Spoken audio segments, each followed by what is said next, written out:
I imagine that we've all been in situations where we made a conscious choice to not mention certain topics or use certain words that we know will cause problems within our family or among our friends or perhaps even in a community group.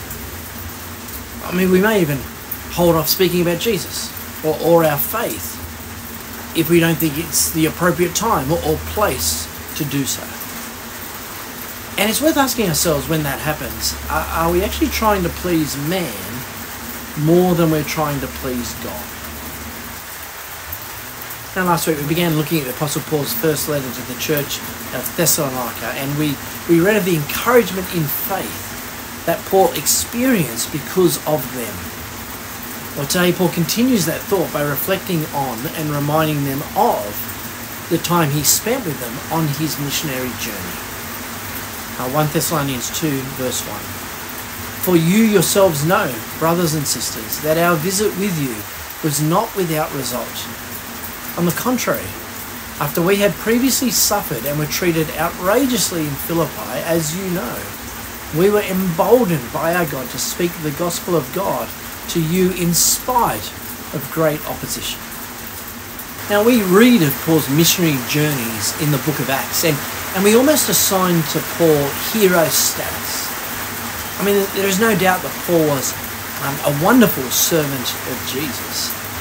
However, what strikes me about his words here is that the Thessalonians shared in his struggles. Paul lived the struggles, and that would have been certainly not easy. But the Thessalonian Christians helped him and supported him because they knew that Paul was speaking the words of Jesus. 1 Thessalonians 2 verse 3. For our exhortation didn't come from error or impurity or an intent to deceive. Instead, just as we have been approved by God to be entrusted with the gospel, so we speak not to please people, but rather God, who examines our hearts. There's a wonderful truth to these words that underpinned Paul's teaching and underpins our faith in Jesus.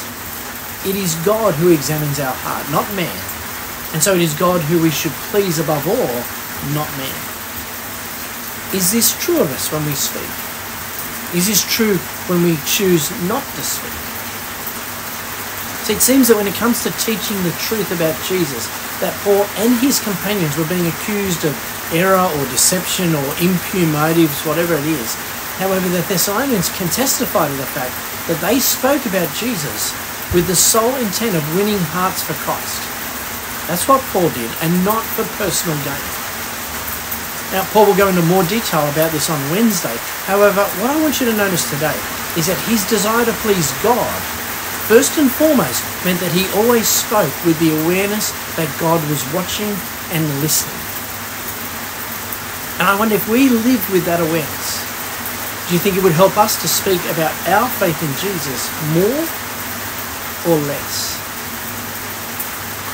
1 Thessalonians 2 verse 5, for we never used flattering speech, as you know, or had greedy motives. God is our witness. And we didn't seek glory from people, either from you or from others. Imagine for a moment that someone to whom you were speaking started using flattery speech.